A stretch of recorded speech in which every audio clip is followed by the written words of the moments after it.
Балам, қазір ауданымызда Таза Қазақстан Республикалық экология акциясы өтуде. Әр азамат туған өлкесін, туған жерін таза ұстауға өз үлесін қосу қажет.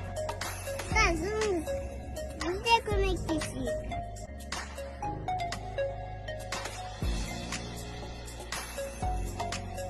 Әже, қараңызшы, атасы мен немересі Таза Қазақстан акциясына өз үлесін қосуда. Біз де барып өз үлесімізді қосайықшы. Дұрыс айтасың, қарағым.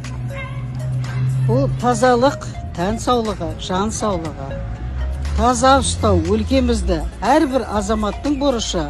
Бүкіл Қазақстанымызды тазалыққа шақырамын.